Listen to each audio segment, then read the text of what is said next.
And now, it's time for your Low Country Real Estate Market Update. Good morning, Charleston, and welcome to another edition of the Brian Beatty Real Estate Show here on the Big Talker, 1250 WTMA and WTMA.com. I'm your host, Brian Beatty. I think almost 12 years I've been on this program, helping you better understand the real estate market, not just here locally, but just what's happening regionally, nationally. What happens with the process when you go to sell a home, buy a home, invest in real estate, maybe even choose real estate as a career path. This is a show that's just packed with knowledge based on my own experiences as somebody that's sold about $1 billion worth of real estate, about 1,500 properties here in the Charleston area, although we sell land all over the state. And so thank you for joining me this morning. We're going to talk about a few different topics today that I think are pretty fresh in folks' minds. One is, do I wait to sell or buy, or do I do it now if I have the means to? You know, where's the best place to go for information on timing the market? Because I think that is what so many people are trying to do right now, is they're trying to time the market, trying to figure out, hey, when's the best time to buy? When's the best time to sell? Even down to, what day of the week do I put my home on the market to create the most interest? There's an answer for that. We'll get to that in just a moment. But I think that we've just had a very interesting past few years in real estate. What's happening right now is a bit of an unprecedented mixture of good, bad, and indifferent. And people are really struggling with trying to figure out which path to take, which direction to go. And our price is going to go up. Our price is going to come down. What about interest rates? Everybody's really hinged on to what the Fed's going to do with rate cuts. There's a lot of analysis paralysis in our market. So I want to talk about how I approach that conversation with clients, whether it's something that, in my opinion, they should do now, or in my opinion, it's something they should not do now and they should wait. I'm going to tell you about some of the contributing factors that go into helping folks through that decision-making process. I want to talk a little bit about just the preparation phase of buying and selling real estate, because in this market right now, it is absolutely vital that you're working with somebody, or if you choose to do it on your own, then so be it. Just make sure that you're educated. But you have to approach this market with a plan, because if you don't, as a seller, you're going to end up sitting on the market. It's going to end up costing you money. If you're a buyer and you make a ridiculous offer on a house that you really want to buy and you frustrate that seller, chances are high that you have now emotionally charged them, and they're not going to behave the way you want them to behave when you actually get more realistic with your offer. And so I want to talk about maybe some of the emotions associated with the market right now. And I also want to talk about the market in general. We've talked a lot about just kind of the national market, the shortage of homes, the lack of affordability, the fact that prices, despite really kind of a weakening in demand, have continued to go up. That's because there's still not much for sale. Yes, inventory is increasing, but not at a quick enough pace to balance the scales, if you will. So a lot to talk about today. And then, of course, we've got all these changes that have now taken effect in the real estate world as a result of the lawsuit settlement with the National Association of Realtors and multiple brokerages as it relates to commission. And so we'll do a bit of a refresher on that. Just before we get started, though, if you have any interest in talking with me about your specific real estate needs, me personally, feel free to call my number or text me. That's 843-800-0065. That's 843-800-0065. Or check us out online, listingsincharleston.com. That's listingsincharleston.com. Or check us out on YouTube, iTunes, Spotify, Google Play. We've got the podcast. We've got over 1,000 videos on YouTube and TikTok and Instagram and all that great stuff. So I'm sure if you just Google us, you'll find us. But appreciate all of you that reach out to us, and those of you that allow us the opportunity to earn your business. That's what we're here for. We're here to educate you. We're here to help you make money in real estate in your next transaction. You can look at it as saving money or making money. I want to look at it as making money by hiring the right people and approaching this process in a way that saves you money incrementally throughout the process. And I've got a guide that I've written that really dives deep into everything associated with selling a property in Charleston. It is the most comprehensive home seller guide in Charleston.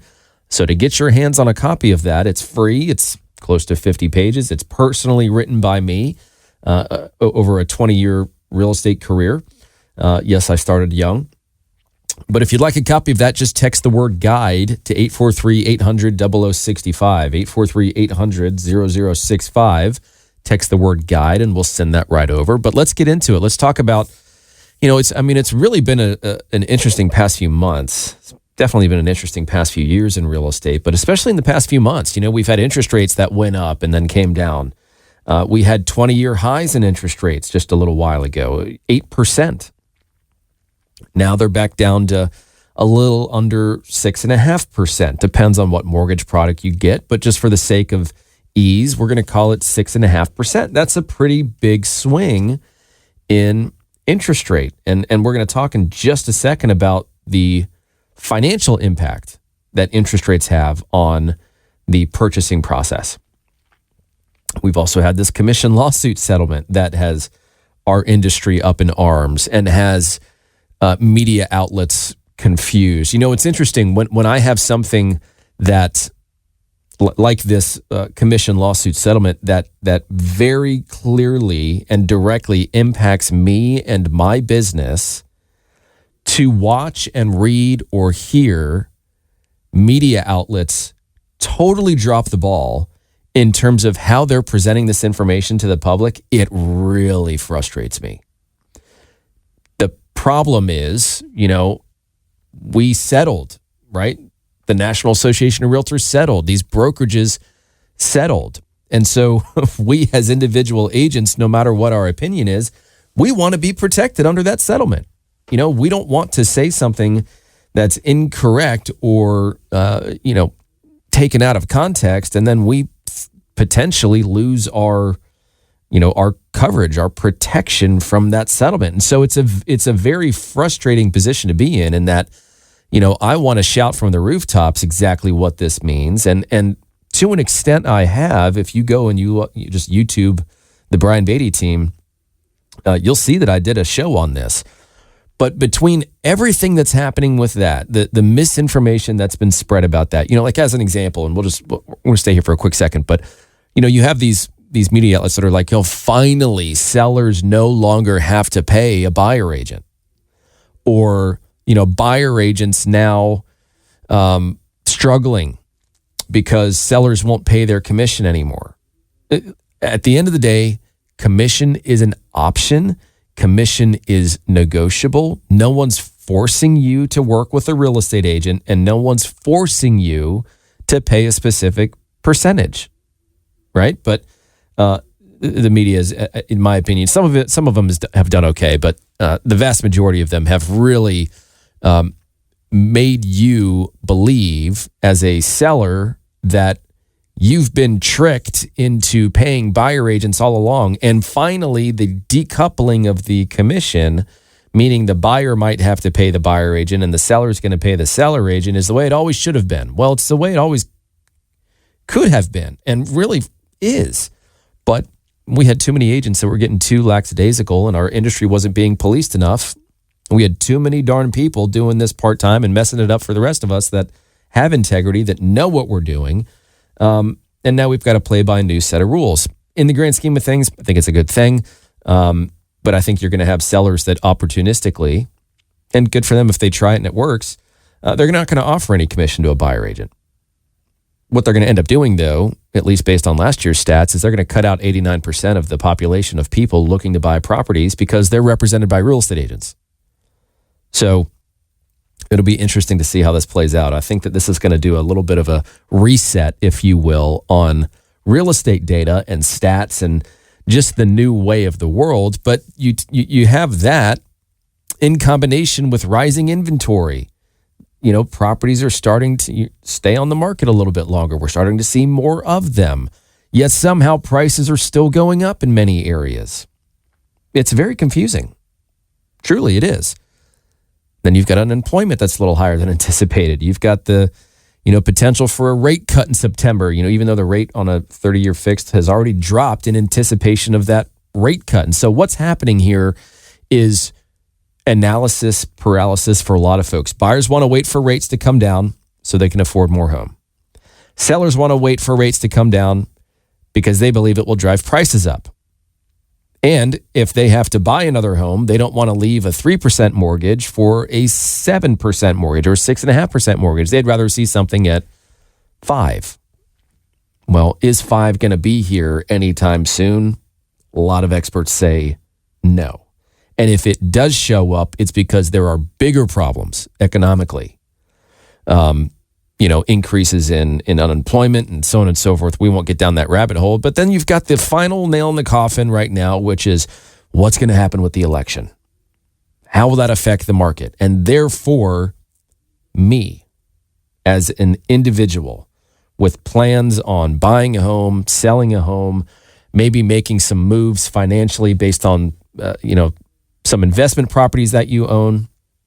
Maybe you own a few rental properties and you're approaching retirement. You're saying, maybe now's the time to cash in. Or maybe I've had these properties for a while and I want to sell them and I want to take all that equity in those properties and I want to transition them into a different set of properties. Maybe something that's newer, that requires less upkeep, that has a better return on investment. Well, right now you can do that through a 1031 tax deferred exchange. You can take the equity from a sale and immediately transition it into another property without paying capital gains tax. There's a big discussion about whether that's going to go away or not if Democrats are in office for the next 4 years come November. So there are a lot of, reasons to not do something right now. And as a result of that, what people do is they sit and they wait. So I want to talk about what that looks like, right? We talked about how in the beginning of this segment, I walk you through how I have those discussions with my clients. And I'm just kind of pretend like you are one, and I'm going to walk you through that discussion so that you can maybe take away a thought process, a train of thought, a way of looking at things to make an informed, intelligent decision rather than be so emotionally charged like I think so many people are right now. And it's tough not to be. But stick around because we've got a lot more to talk about. And again, if you want to reach out to me, you're thinking of hiring a real estate agent, an experienced real estate agent that has one of the best track records in town, I'd love the opportunity to earn your business. My number is 843-800-0065. That's 843-800-0065. Or check us out online at listingsincharleston.com. That's listingsincharleston.com. So we've been talking a lot about the real estate market in general over the course of the past 15 minutes or so. Really what I want to dive into now is how people make sense out of deciding to do something now or deciding to do something later, right? We've got a lot of people that are straddling the fence right now. And this has been talked about for months and months and months at this point, not just by me, but by, everybody in our industry. Is we have all these buyers that are sitting on the fence right now that are waiting to buy because they want interest rates to come down. We have a lot of sellers that are waiting to sell because they're going to be buyers as well. They don't want to go and change up a 3% interest rate for a, what used to be an 8% interest rate or 7. Now it's at 6.5. But you get the train of thought and you understand and you, to an extent, agree with it. But then you have to ask some kind of tougher and more serious questions as it relates to your situation, right? Where you are right now, where you want to be, and then what's preventing you from getting there. And I think that most people understand maybe 2 or 3 obstacles they have that are preventing them from reaching their what we call like ideal state. But I think a really intelligent and successful and valued real estate agent knows how to ask the right questions and dig a little deeper and not just operate on surface level answers, but really gain a true understanding of why you're doing what you're doing, what that looks like, how that, how you feel about that. Because in the grand scheme of things, you don't know what you don't know. And there are going to be things that I can probably identify just in our conversation that you might not have thought of for yourself that are preventing you from getting from point A to point B. And it might mean, let me say this as a caveat, because there are way too many agents out there that can find a reason why right now is the best time to buy or sell at any given time. I mean, we could be in the middle of, lava raining down on us. It doesn't matter. They're going to find a way to try and sell you something. That is not this show. That is not me or my business. I've worked extremely hard to maintain my professionalism, my integrity, my reputation, and we're not here to coerce people into doing something.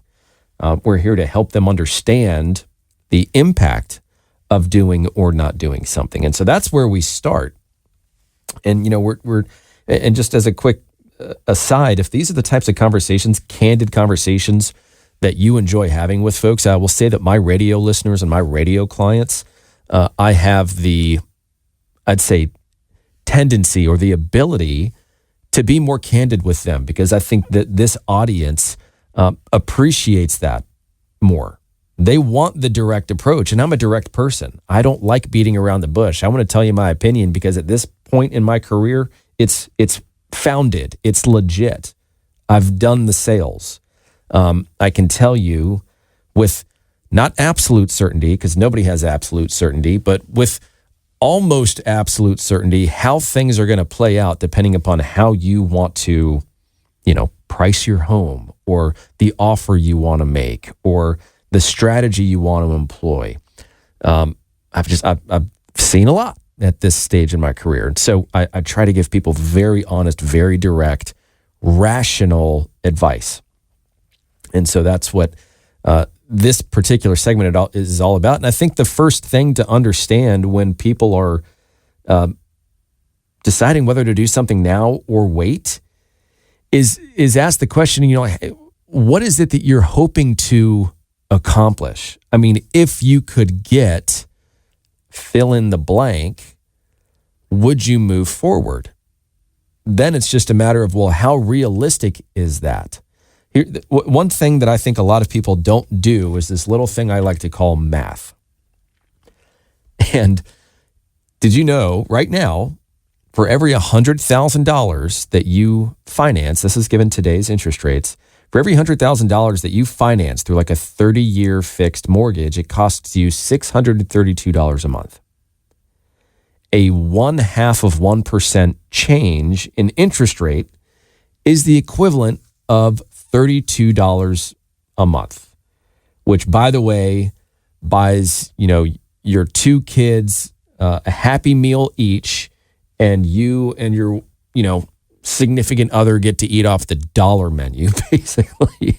But I understand that's, $32 is a lot of money for some folks and can have a big impact on purchasing power and so on and so forth. But in the grand scheme of things, we're talking about $32 a month for a 0.5% change in interest rate.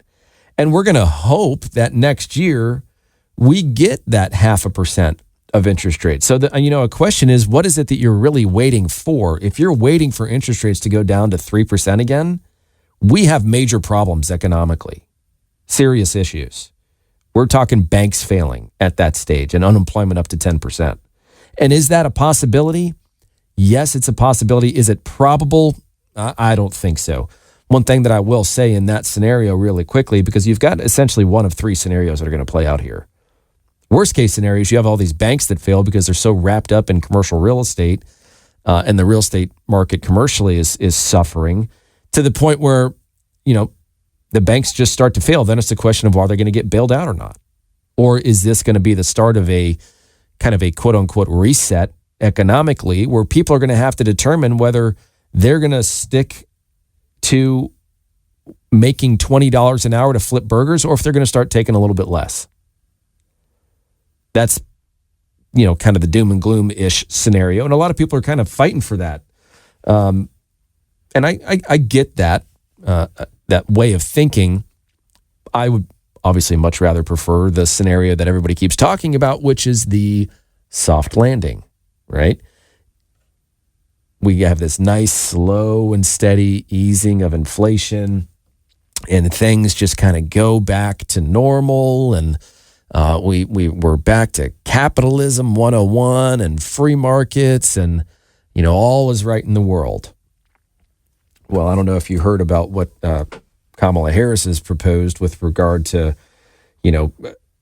essentially fixing prices at grocery stores and all of this crazy communist-like stuff that is being touted as, a new ways of approaching and fixing our economy. It kind of blows my mind, if I'm being honest. And I don't want to get down that rabbit hole, which is why I'm hesitating here. So if we have this soft landing, like everybody's been hoping for, like, Powell's been fighting for, then realistically, are we going to see interest rates in the 4s even, 5s even? A lot of industry experts say no. In the next few years, we should be maybe in the mid 5s, but probably 6, which is regular, which is normal, right? 3 isn't normal. 3 is we have problems. 6 is normal.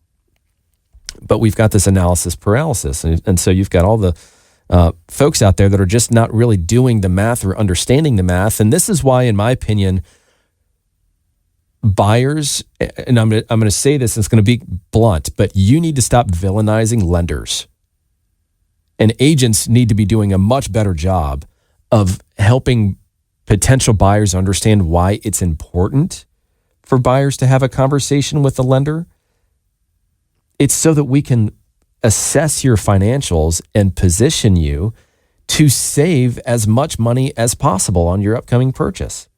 But people are like, no, I don't want to give out my credit.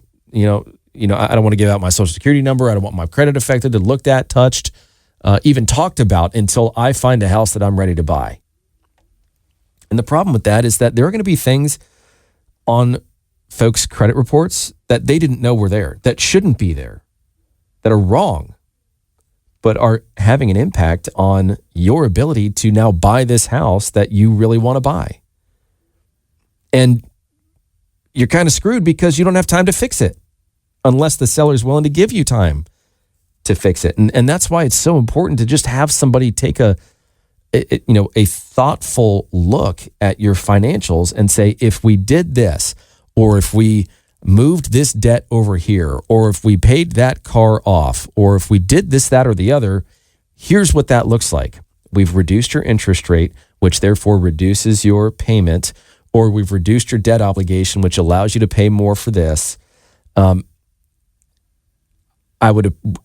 think that it would be fantastic if real estate agents really had a better approach to the conversation with buyers, but they don't. And that's part of the problem with this industry, is that so many folks are just following scripts that were written 20, 30, 40 years ago that have maybe changed a few words here and there over time. But, it's, well, have you been pre-approved for a mortgage? Can I put you in touch with my lender? It's like, well, if the person's 6 months out from buying a house, what's the benefit in doing that? Other than to put me in your sales funnel. That's how folks think about this. When in reality, hey, that's a good thing. We have 6 months to prepare and to plan and to put some pieces of this puzzle together so that when it comes time for you to buy a house, you're not just then starting the process and you're even more than that, you're approved for financing. You're almost as good as a cash buyer. You're as close as it gets to being a cash buyer because you've already been through underwriting. I mean, these are the things that make a difference in a competitive market. And the reality is we're still in one. Yeah, things are taking longer to sell and they're not getting as much of the original asking price as they used to be. And people aren't making as many kind of what I call stupid offers, right? Hey, I'm going to do what it takes to buy this house, right? Even if that means waiving the appraisal and the inspection and, paying them $50,000 more and so on and so forth. Those days are over. It hasn't been that way for a while now. And now what we're seeing is the market starting to normalize. But the reason why it's starting to normalize is because buyers are behaving like buyers again. They want to negotiate. And if you're a buyer right now, you should be negotiating. You should be, if you want a lower interest rate, negotiate for it. Get the seller to pay your interest rate down. Get them to participate in your closing costs. Get them to pay for HOA fees or regime fees. I mean, that's the beautiful thing about real estate, is that it's all negotiable. But you have to give yourself the the ability to do that without getting, I guess, overly emotional or overly greedy on a property that you really want to buy. And if this is going to be like a family home and it's the neighborhood you want, it's got almost all the features you want, but you want to offer, 30% below the asking price, which I just had happen this week on a $1 million plus property. Someone offered 35% below what we were asking.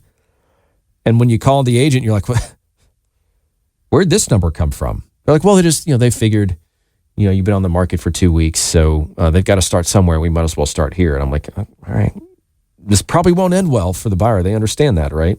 They're like, well, it's their first time making an offer, and this is their first time buying a house, buying a $1 million plus home. Is a first time home buyer. The seller did not react well to that. They ended up taking an offer that was slightly less because they didn't want to deal with that buyer and their antics, because they were not reliable. There were too many red flags. And so those are the kinds of things you get when you just get overly emotional or overly greedy on deals. But, if you can detach emotionally and say, you know what, I don't care. I'll make 100 offers on a property before before I settle and pay full price for anything. That's fine. You just have a really long road ahead. And sellers aren't going to take that very kindly.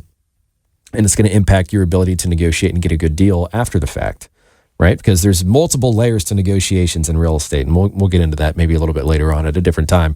But to wrap things up before I get into just local market stats, if you're thinking of moving at some point, either between now and say 6 months from now, a year from now, but you're waiting on all of these external factors and forces to play out, let's have a conversation about how that can maybe change the market and then therefore change your plan.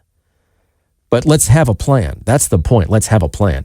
So if that's something I can help you with, 843-800-0065 is my number. Call or text that, 843-800-0065.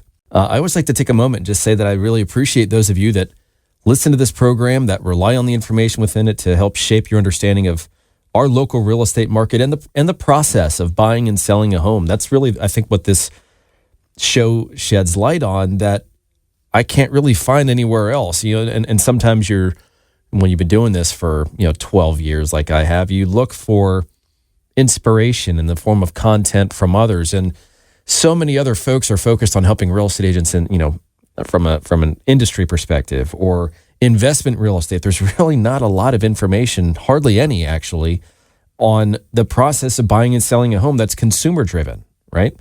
And God help you if you're relying on national news outlets to help shape your understanding of the real estate market, because in the grand scheme of things, like I've said many times before on the show, there really is no such thing as a national real estate market, because real estate's local. It's always been local. It's hyper local. It's, it depends on your area, your price range, your neighborhood, even property type. And that's the great thing about Charleston is we have so many different types of properties that it creates a lot of different submarkets within the greater Charleston metro area.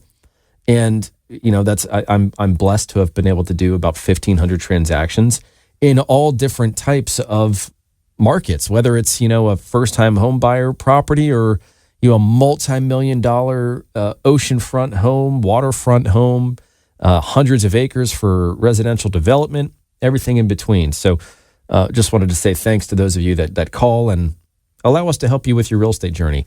If that's something I can do for you and you want to talk with me personally and work with me personally, I represent clients. There's really not many folks that I can think of that are still in the industry, still representing people and still meeting with them at their kitchen table to talk about selling their house, that run and operate a big team. Usually that's for the other agents on the team. The person with all the experience is the one that just brings in the business and then ships it out to their agents. So if you want to work with me personally, give me a call, 843-800-0065, 843-800-0065, or check us out online, listingsincharleston.com. That's listingsincharleston.com. So let's talk just a little bit about the local real estate market, because we did have some stats that just came out a little bit ago. Sorry, I got to swipe something on my phone here for those that are watching the video. But it's really not all that surprising. What's interesting about the data, if you're a data junkie like me, is that it's not really telling the story that we as high caliber, highly productive agents are feeling right now. Like, I'll give you a perfect example. This time last year, the median days on market, if you're just looking at year-to-date stats through July last year until last month, last year it was 36 days before a property went under contract. This year it's 37. But if you compare the actual month to over month, July of last year was 27, July this year was 35. But still, even though that's a 30% increase, which be careful with some of these percentages that folks use, and just be wary of it, because 30% seems like a lot. We're talking about a week, right? And really what's changed over the course of the past few years in comparison to this market this year is, if it was priced right, in good condition, marketed well, positioned well, you should sell within a week. Now that conversation is more like, yeah, it should be a month or less, right? That's kind of the realistic expectation of a seller in this market, is that if it's priced well, it's marketed well, it's in good condition, you've done a good job in hiring an agent that actually knows what they're doing, you should sell it in 30 days or less. That being said, there's still properties that are selling very quickly. I did one this week. I put it on the market on a Thursday. It was under contract on a Friday. Full price, bam, thank you. It's because we spent a bunch of time beforehand getting that property ready, and me working my database to create all this interest for this property, so that by the time it hit the market, we had I'm not going to say line out the door, because it wasn't an actual line out the door, but we had multiple people see it in a very short period of time. And regardless of how good an agent is and how sexy their marketing looks and all the bells and whistles that we do, because our marketing platform is, I don't know of anybody that's doing what we do, and I'm happy to stand by that. But the best marketing out there is when people have to wait for another buyer to leave a house before they can go and see it. They have to wait for that agent to finish up their showing before they can go in and see the house. As they're leaving the house and their agent's locking up the door, another buyer's waiting in the driveway for them to leave so they can go and see it. Talk about a sense of urgency. That is the whole point in marketing. The challenge is it takes a lot to create that, and it takes time to create that. So if you're a seller thinking about selling your house, give your agent some time to put this groundwork together, lay this foundation down, fill that pipeline, however you want to, coin the phrase. The bottom line is, if I work with a seller that has time on their side, maybe they need to prep their home, maybe they've got a few things that need to happen before they can officially list that property for sale, great.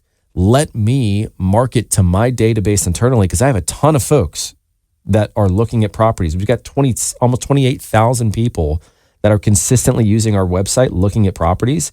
And what buyer out there doesn't want to get that call that says, hey, noticed you were looking on our website in this area and price range. I've got something about to hit the market in maybe a week or two. No one knows about it. It's not public knowledge. You're not going to find that on any website. But if you're looking, let's talk about that. Let's see if this might be a good fit for you. Every buyer out there wants what no one else can get, and that's off-market properties. Well, we've got a huge list of folks looking for properties because inventory's been short for years.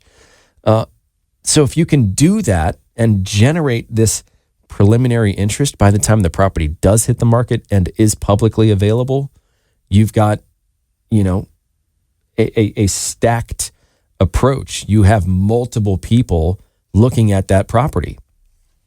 Anyways, I digress.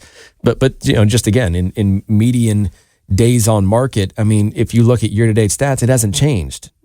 Last year compared to this year, comparing July's, it's a week. But what we are seeing is properties sitting significantly longer than that. And that trend, I think, is going to get kind of worse for sellers because of the fact that, starting this weekend, Saturday, any buyer that wants to go and see a property has to sign a written agreement with a real estate agent to view that property, assuming they want the help of a real estate agent or the property is listed by a real estate agent. If you're looking at for sale by owners, have at it. For sale by owners, I think you're in for a really rough go for the next few months because there are going to be buyers out there that are going to be so opportunistic that you're not going to save any money. I firmly believe that. No buyer out there is going to allow you to sell your property for the same price as other homes that are selling in that neighborhood without discounting the fact that you're not paying a commission, which means you have not saved money. You need to be really careful about that. And talk to a professional. Get some pricing guidance. Get some guidance on how to approach this process for yourself.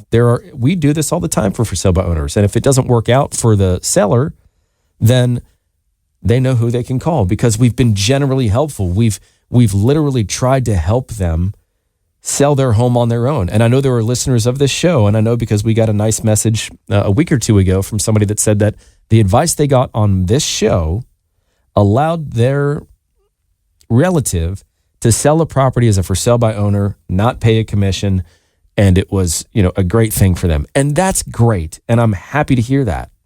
Truly, I am. This is an educational program. It just so happens that I also sell real estate. And if you want the help of a real estate professional, you can give me a call and I'll do a fantastic job for you. And we're going to take a break and get back to these stats in just a second because I'm running out of time and I want to be conscious of that. My number, if you want to reach out to me and have a chat about working together, is 843-800-0065. That's 843-800-0065. Or check us out online at listingsincharleston.com. That's listingsincharleston.com. But if you're thinking of selling your home, you're curious about what your property's worth, we're doing a lot of home equity analysis for folks right now. Just helping them understand where they are right now. How much cash do they have in their house? And it doesn't have to be anything more than just, hey, here's what your home's worth right now. And if you want us to keep it monitored, right? Fluctuations in the market, it happens automatically. The problem with all these online sites, by the way, that tell you how much your home is worth is they will always be flawed. They will forever be flawed because they don't know what kind of condition your home is in and they don't know what kind of upgrades you have. And they haven't assessed sales prices by motivation. And they don't take into account concessions, right? Closing costs, money given to the buyer for repairs, so on and so forth. So if you want to know what your home is worth, super easy. Just tell me you want a home equity analysis. You want to know what your home is worth. I'll set the bar at what I believe it's worth right now. And then as the market fluctuates, you'll be kept up to date. Super simple. Takes us just a minute. And something we're doing for a lot of folks. Just thought I'd throw it out there. If you want that kind of info, 843-800-0065 is my number. Call or text 843-800-0065. Or listingsincharleston.com. So let's just finish up with some of these stats. We talked about the fact that properties are taking a little longer to sell.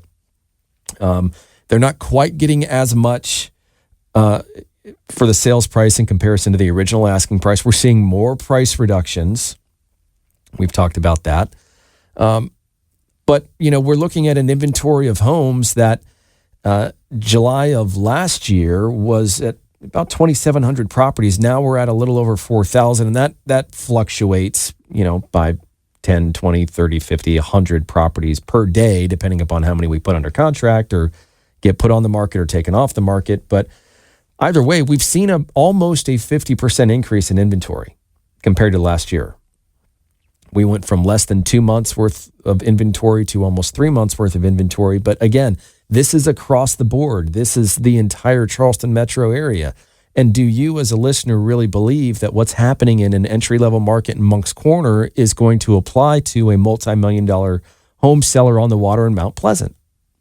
No, that's why you have to get granular with this data. You have to talk to somebody that understands and follows, like I do, markets and trends and is a bit of a data junkie.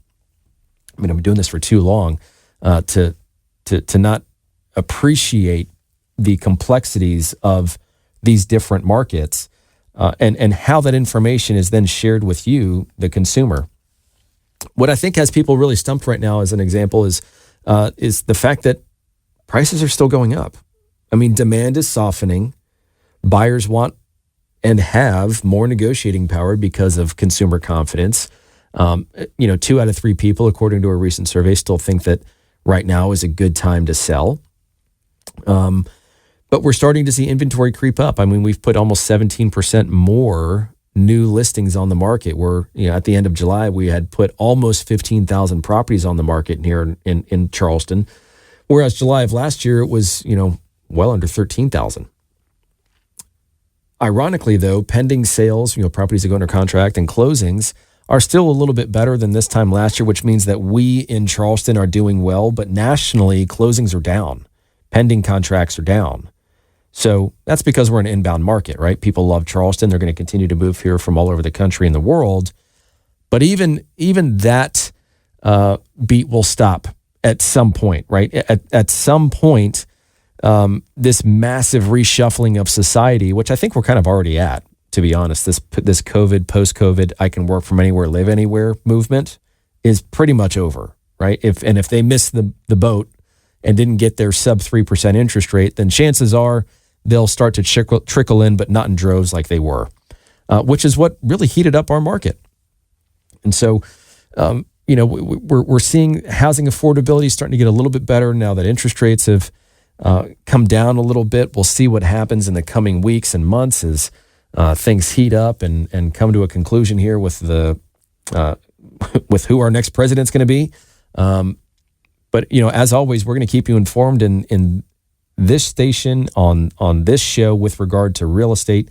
And of course, if you ever have a question and need an interest in working with a top professional in our field, I'd love the opportunity to earn your business. My number is 843-800-0065, 843-800-0065, or listingsincharleston.com. Thanks so much and enjoy your weekend. Join us for another edition of the Brian Beatty Real Estate Show next Saturday morning at 9 and Sunday morning at 10. Find him online at listingsincharleston.com. That's listingsincharleston.com. Or call him at 843-800-0065. That's 843-800-0065.